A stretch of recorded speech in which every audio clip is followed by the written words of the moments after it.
I slipped into my usual booth, one of only two that were big enough. Evening, big fella. What are you having to drink? Coffee, please, darling. Here you go. Do you want your usual? Sure, Millie, but I'm waiting for Gamera to get here first. Gotcha.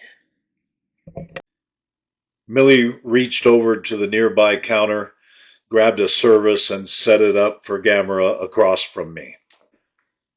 After a few minutes, the big turtle sauntered in and slipped in the booth across from me. What's on your mind, G? It's been a while since I got an invitation from you. Right then, Millie showed up, and we ordered food, and then she left. So, so, you say you have a long list of cases, right?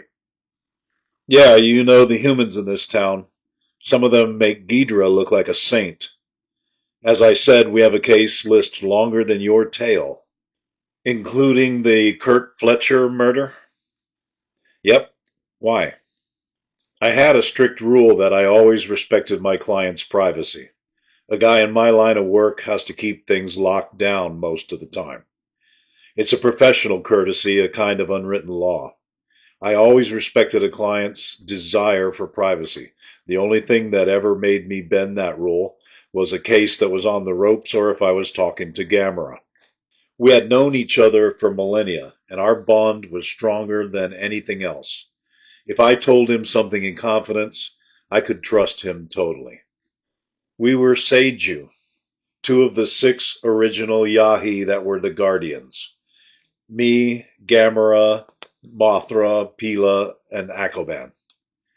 During the Kaiju War against Ghidra and the Akuju, Pila and Akoban were destroyed. Despite the losses, we were victorious.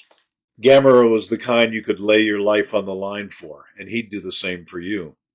Our bond was thicker than a banker's ledger and stronger than all the promises a dame ever made. If I gave him the lowdown on something, he'd take it to his grave without a second thought.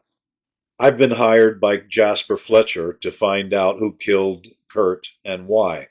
They feel that the cops aren't putting in the effort to solve the case. They seem to believe that there is some leftover resentment at them because they are German. Well, they aren't completely wrong. There is some of that.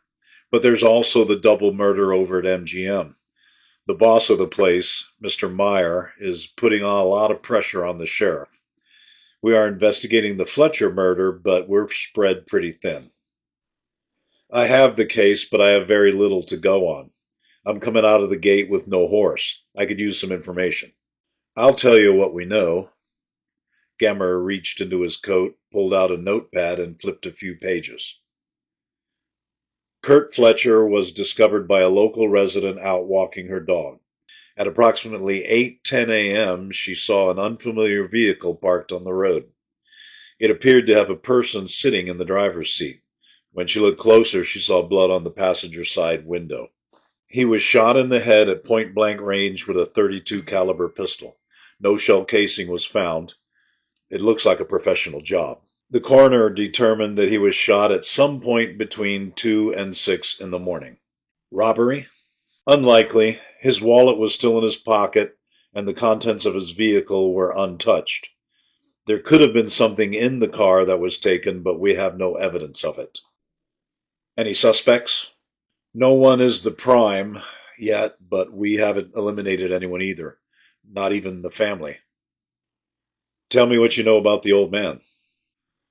Dr. Fletcher claimed to be home all night once he came home from the university. The butler says he did not see Jasper leave at any time, but he doesn't always know when the family leaves or returns. Jasper is not at the top of our list because there seems to be no motive that makes any sense. What about the sister, Dolores? She claims to have been with her friends at a nightclub. In fact, it was the Midnight Orchid. And her friends corroborated her story but are hazy on the time of departure. She claims to have left when the club closed, dropped her friends off at their homes, and then came straight home. Her friends can attest to the leaving the club and the dropping off portion of her statement, but no one at the Fletcher home knows when she arrived there. Is there a will? Yes, in the event of Jasper's death, the majority of the estate goes to Kurt with a provision for a generous endowment to Dolores.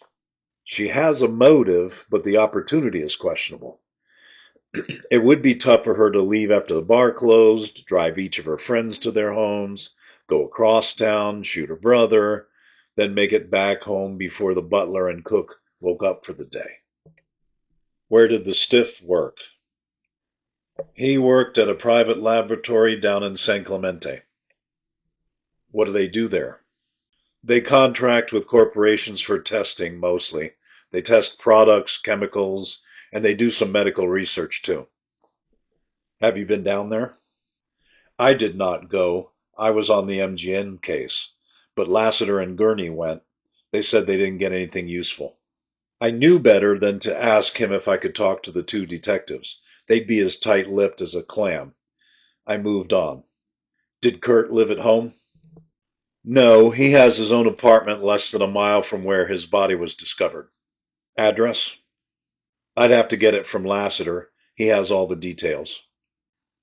What else you got? That's it so far. Any theories? I can't stop thinking it had something to do with his work.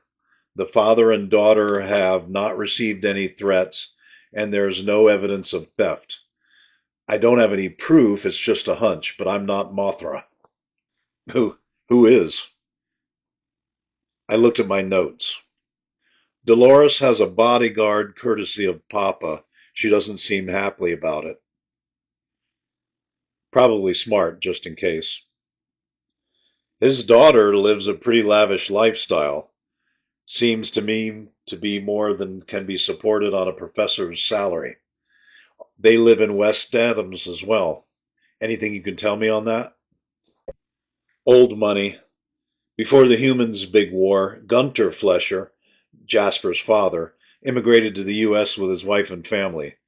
They were a wealthy family from the Rhine region, I think. Their name was Fulcher back in the old country. Apparently, they ran afoul of the Kaiser's regime. So they sold all of their property, left for America, and changed their name to Fletcher. Lassiter thinks they lived in a castle. For a short time, we both ate in silence. We remained quiet over the greasy wreckage of our dinners.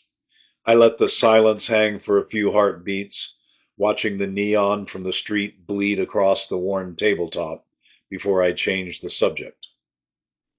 So, anything new on our three-headed friend? The usual dirt, prostitution, the numbers, and the protection racket. The whole shabby carnival. Nothing clean enough for a warrant, of course. The sheriff's office has bigger fish to pretend it's looking for. And this town, well, this town keeps its mouth shut and pays its dues. Ghidra oils the wheels with enough cash to keep it that way. You know the dance. Speaking of the old gang, have you seen Mothra's show yet? Not yet, but I've been meaning to.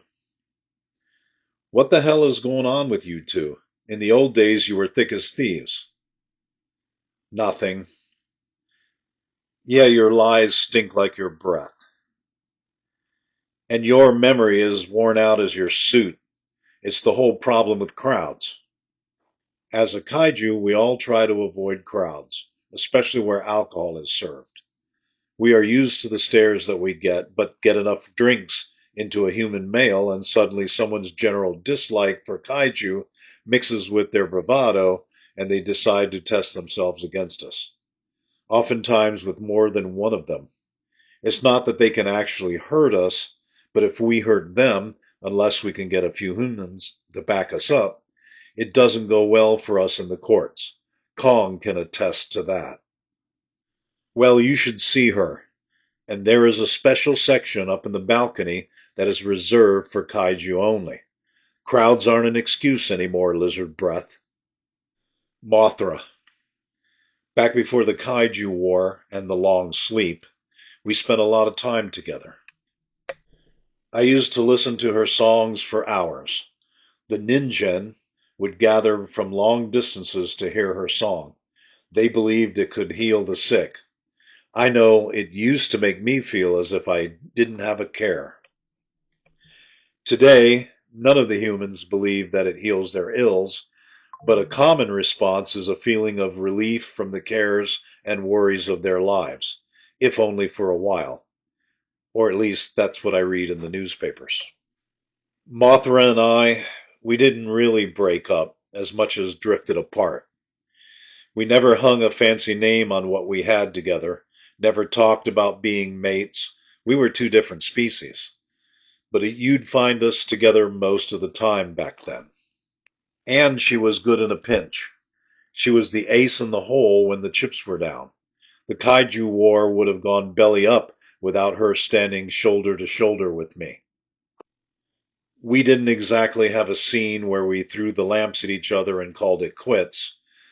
No, it was more like the tide went out and just left us on different beaches. After the humans' war and the signing of the treaty, she chased the bright lights of the singing and entertainment racket. Me, I joined the long, slow march of law enforcement. Our two roads just stopped intersecting. The last place I saw her was a ghost in the mirror. So why, then, when I tell myself all that, does the taste in my mouth feel like a cheap lie? Gamera and I finished our meal and crossed the street to the Blind Tiger. There, with several whiskeys in me, I listened to Gamera talk about the other cases he was investigating, and we reminisced about the old days. We drank more whiskey and then parted ways. Tomorrow I would interview Jasper Fletcher.